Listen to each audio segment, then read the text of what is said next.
Kristine, remember when you were a kid and you thought that your career was going to be this like perfect straight line trajectory? Oh my, yes. That is not at all what happened. It ended up being way more of a squiggle than I could have ever imagined. And I am so happy that I embraced all of the squiggles along the way.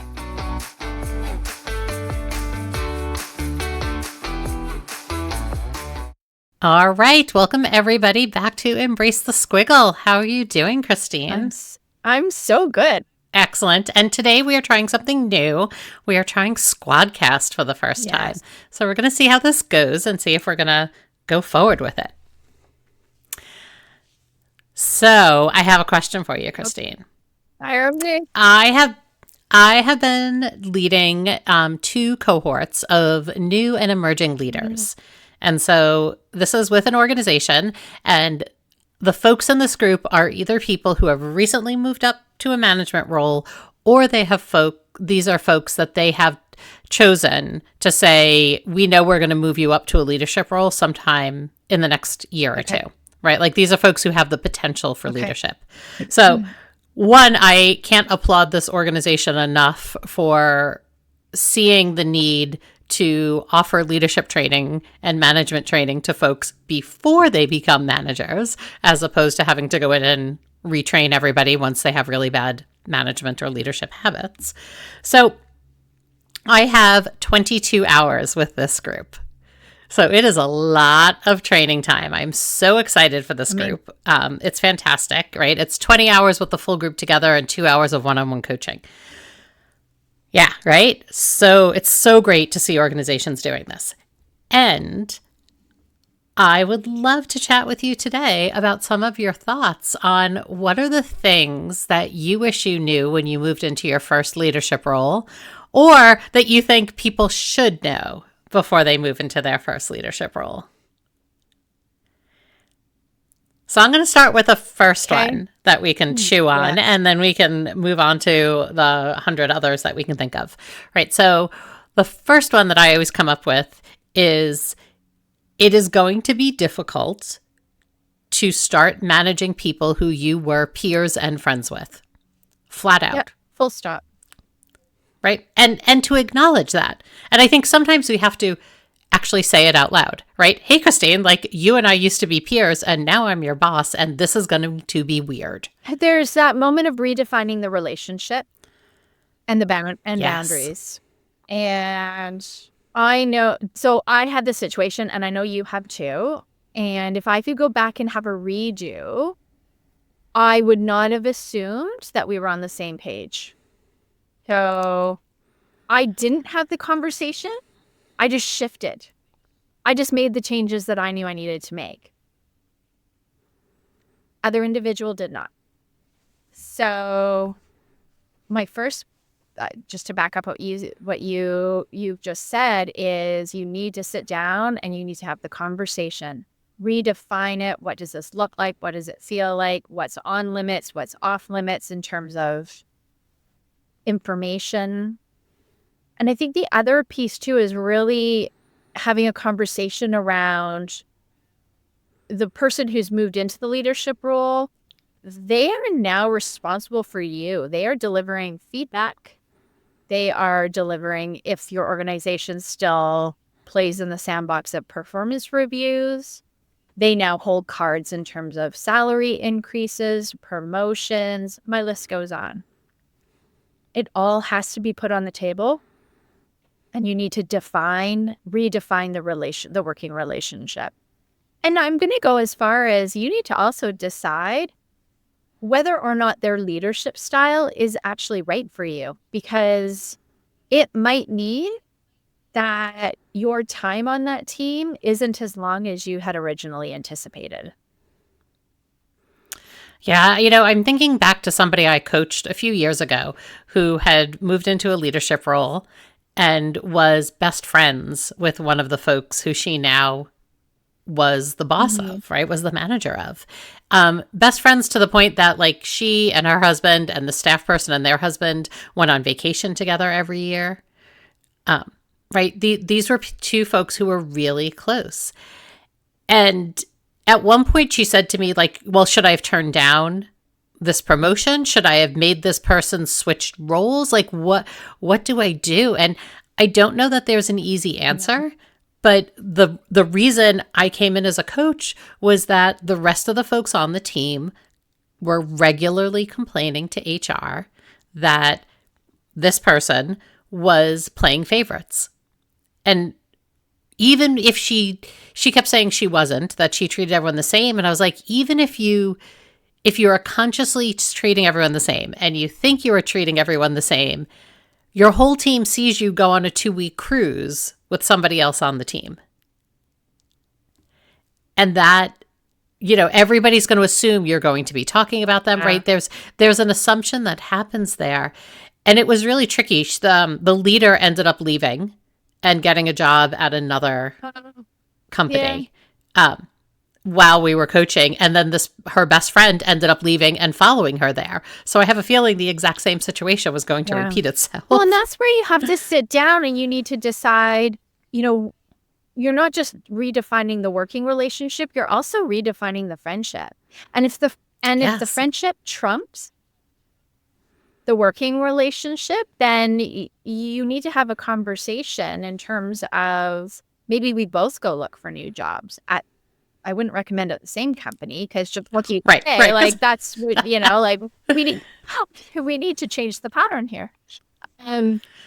But yeah, and that's where the emotional maturity comes into play. And as a leader, emotional intelligence is, it's number one out there. Really, at the end, it's huge. I mean, right? It's really number one. And this is where you as the new leader or the emerging leader, that's one thing from an emerging perspective is look at your EQ and where can you start to strengthen the muscles? What are your strengths in terms of EQ and how can you leverage those to grow other muscles of EQ, because you need it. You need to be able to communicate. You need to also have the human skills of compassion and empathy and vulnerability. I mean, those are almost more important than, having the skills and the experience. Leadership is not a doing action. I say this to all of my leaders that I'm coaching. You don't get up in the morning and say, oh, today I'm going to wear my leadership outfit. It's not like a light switch that you walk over and you're like, I'm a leader now. And then you turn it off and it's like, oh, I'm stepping out of leadership. Leadership is a way of being. And yes, I tell my clients often, there's not much difference between how I show up with my friends, how I show up in my business, my professional, how I show up with my clients, how I show up with you. There's very little difference, and if any, in my energetic vibe, but yet I'm ebbing and flowing out of different, utilizing different skills or different communication tactics or adapting to this or adapting to that or whatever. But my presence on planet Earth, it's not much different. It doesn't change. And so... But I do think, right, in the case where you are now managing people who were/are your friends, it's hard because that relationship has to change. And, it may mean that you have to show up slightly differently now at work than you did. I mean, you definitely have to show up differently at work when I think of how you relate to that same group. Right. Like, so in that case, this person should not have been going on a 2-week cruise with the person who she supervised. And I think if she was going to continue that, right, like if it was something, maybe they had planned this cruise before she got promoted, right? And so, okay, you're not going to cancel the vacation then. But I think then you have to have the conversation that at work we have to have it be our professional relationship, not our friendship relationship, right? Because I think the biggest issue that was happening was everybody assumed that they were gossiping about the rest of the team when they were together. That's what I heard. And nobody feels like that does not make anybody feel good. No. No. Right. And it's the assumptions, and whether they were or they weren't, we don't know. But it comes back to setting boundaries. This is off limits. This is on limits. And the leadership can be lonely. You and I have both been in positions where, I don't know about you, but there have been moments where I've sat back in my chair and I've just thought, gosh, I sure wish somebody was here that I could bounce this around. And so, now I'm threading it into one of the other topics in terms of leaderships. It's creating your own board of directors. I say in air quotes, Yes. right? Yeah. Like I'm in a lead. Get a mentor, right? Exactly. It doesn't, you need to have somebody that you can talk to. Yes. And maybe it's someone at the company who's Or in a maybe similar it's role. not. Maybe it's someone outside, right? It could be anything, but you have to have somebody that you can pick up a phone or sit across from. And maybe it's a paid coach in the beginning until you figure out who that is. Whatever right? works. Whatever works. But you need to have somebody that you can sit down and be like, all right, Kristine, I ran into this issue. How would you handle this, right? Getting other people's opinions or thoughts on it is really, really helpful. And I really like the neutral piece. I know I have a couple of people, one person in particular that I go to every so often when I need to bounce something around, and I love the neutrality of it. There's no hidden agenda. There's no, just so much active listening and such I always walk away with a new or a better perspective of perhaps the challenge that I'm dealing with. And I do find that when you go internally, and I'm not deterring people, I think I feel like a combination for sure. When you are searching for that or needing it, leveraging it internally, I do feel that there can be hidden agendas.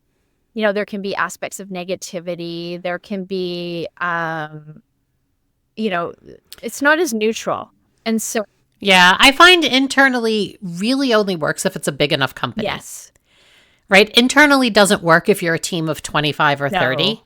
because it is never going to be neutral, right? There's always going to be that piece. And you can end up, right? I think of a team that I worked on years and years ago where literally one day I just lost it on the team. I called the entire group into a conference room and I was like, if everybody does not stop gossiping and being negative, like we are going to implode and this team will not exist anymore.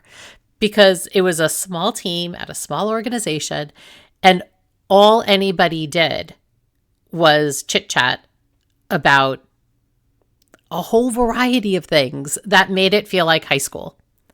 Well, and there's that, now we're getting into communication, but it's like triangle, when there can be a third person where this person's talking to this person and this person's talking to this person, but the two people that should actually be talking aren't talking, right? And you get this toxic dynamic going on that just then, and especially if you're in a leadership position, if leadership is toxic, that is going to be the culture that trickles down. So you have to 100%. Bringing it back full circle to the leadership place or piece is, how are you showing up? And so bringing it back to the work that you're doing with this cohort in terms of especially emerging leaders, because I know a lot of the work I'm doing, and I'm sure it's been the same for you too, is leaders are now coming to coaching. We're needing to unpack some things.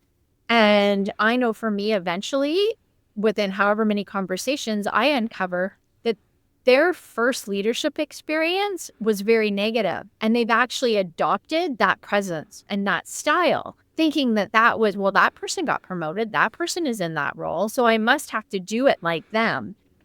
And, that's just explosive, because not everybody in leadership should be in leadership. And I love that your company that you're working with is succession planning and being really strategic about who they are moving up the chain into leading the organization, that next generation. I love that.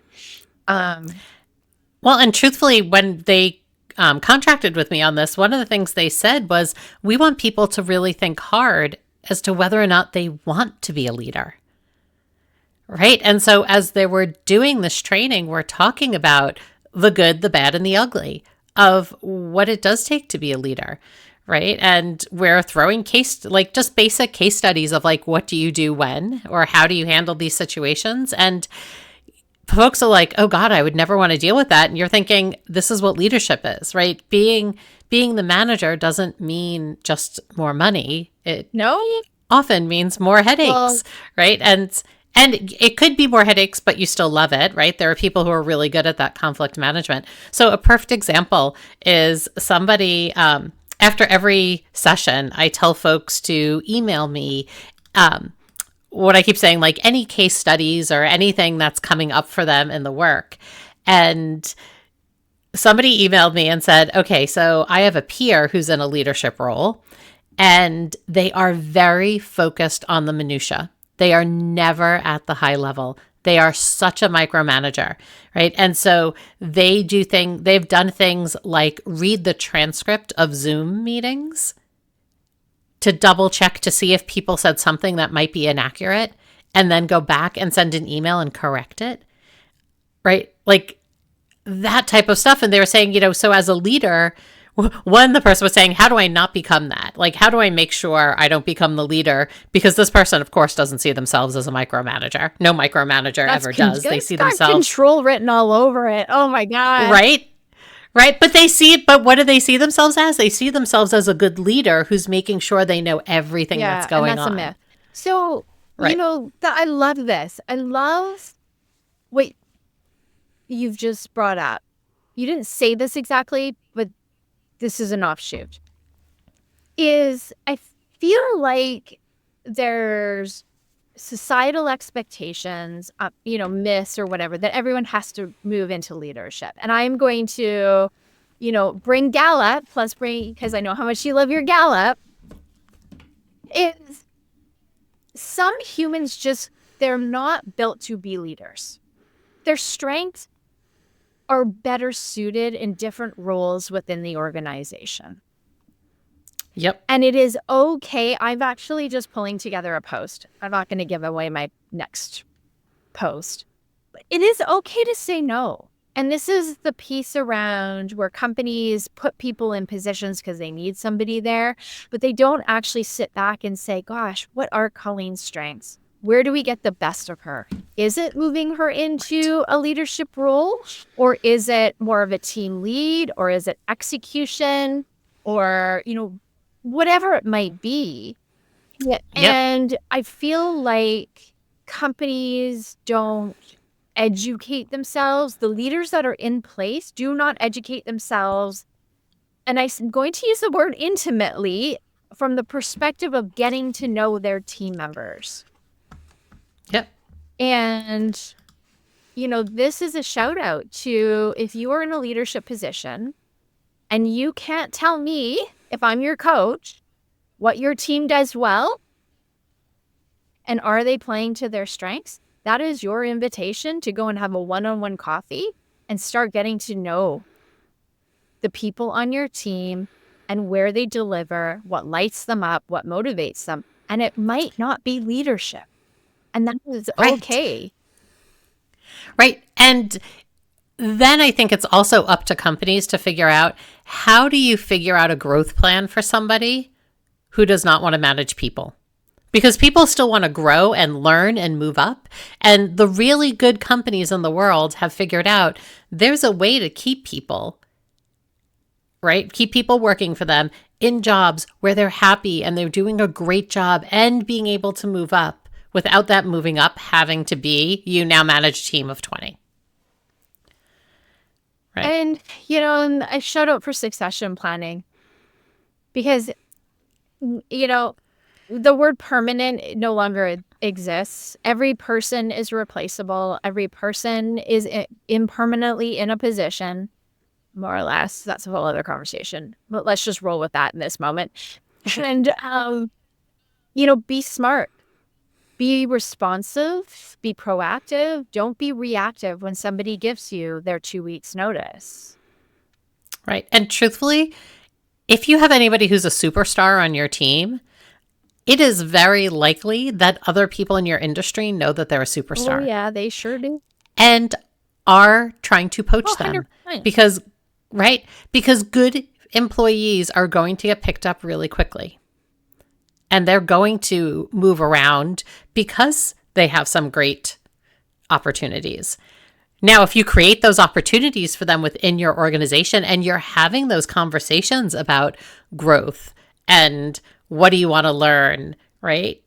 Then you have a much better chance of keeping them. And if you choose to put a leader in a position that is not capable of supporting the team's growth, individual growth, you're going to lose those people. They're going to move on to, right. They're going to move on.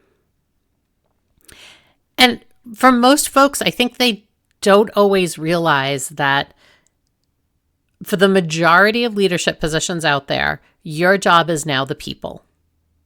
Like, yes, you might still have to do some of the tasks and, yes, 100%. But your job is now the people. And it's motivating the people and executing through the people and helping them. Right? I love executing through the people, right? Or executing through others. I feel like I want to make, bumper stickers or something to hand out to all my leaders. But it's an interesting thing because I think it also takes a level of maturity as a leader to understand. My husband and I were actually having this conversation recently. He was saying, it's so nice to be in our 50s now to have that level of maturity to understand that as a leader, you don't have to know how to do the job of everybody underneath you. That's why you hire the experts. Right. But I think when you're a younger leader, you think as a leader, you're supposed to know everything that your team does and understand it all and be able to do it and pick up the slack. Where as you mature, you realize, no, your job is to make sure that the work gets done, to delegate the work, to support people in the work, to make sure you remove barriers so people can do the work, connect them with the right people.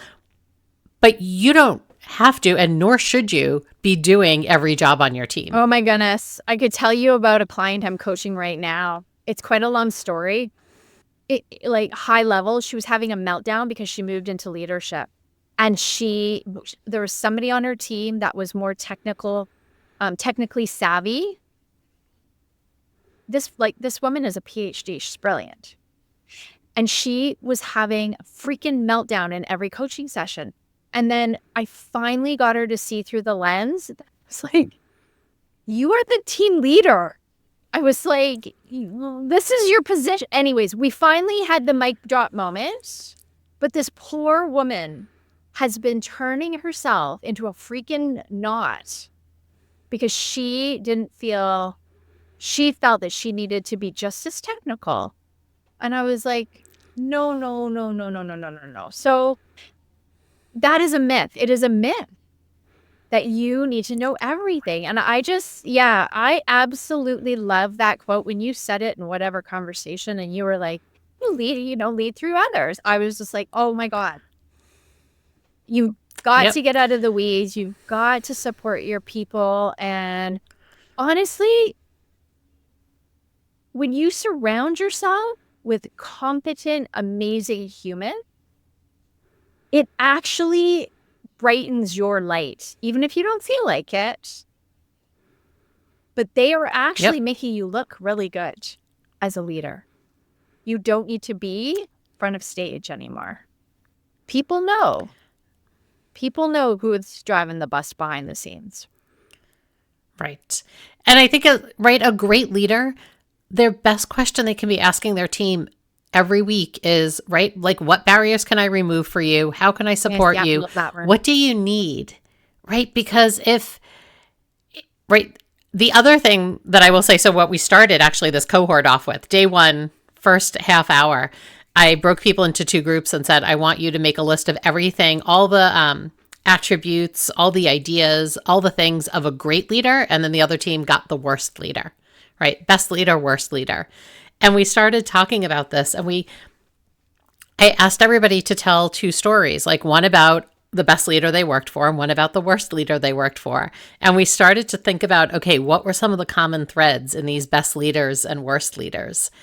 And the best leaders, when people started to make the list and what they put on it, and then what they came around to after hearing the stories were two completely different things, right? There was something in the beginning list of things like, not that they take control, but they're the decision maker, right? It was a very kind of command idea of kind of what makes a great leader, like somebody who's willing to make the hard decisions, to be in control of the group, to delegate all the information.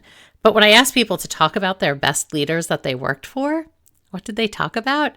They talked about people who had compassion, people who really taught them something, who, sat down with them and taught them a skill that either they didn't have or that they didn't know they had, or right, were someone who removed all the barriers for them so they could actually get their work done. If it was, anything from the right office space to got them, the right computer software or whatever it was.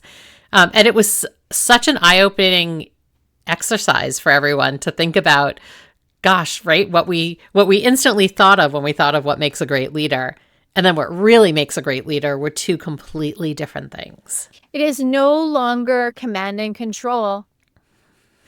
It is all. And this isn't the military, right? Okay. I mean, are there times in life where, right, in emergency kind of jobs, right, I think I want my fire chief to be a command and control kind of person who's going to bark to me the order and say, this is what you do, and we're not going to discuss it. But, for the rest of us, no, that's not what we need. It's not what we need. Not in this day and age. It is all about the human. You think about AI. I mean, AI is all they can do. They can be the doing. But life is hard. We're all doing life in our own unique and individual way. And if you can show up and, allow your team to develop and grow and feel psychologically safe and vulnerable, they are going to deliver work that's off the charts. Well, this was fantastic, Kristine. So super fun using Squadcast for the first time and our video. So if you're listening to this, it now means that you can hop on YouTube and watch us there as well. So exciting. Next chapter. Thanks so much for joining us today, everyone. And don't forget to go like and follow and rate Embrace the Squiggle on your favorite podcast app. Thanks, Colleen. Thanks, Kristine. Is it time for you to add a little squiggle to your career? Join us every week to hear from another guest talk about how they embrace the squiggle. Subscribe now and find your inspiration.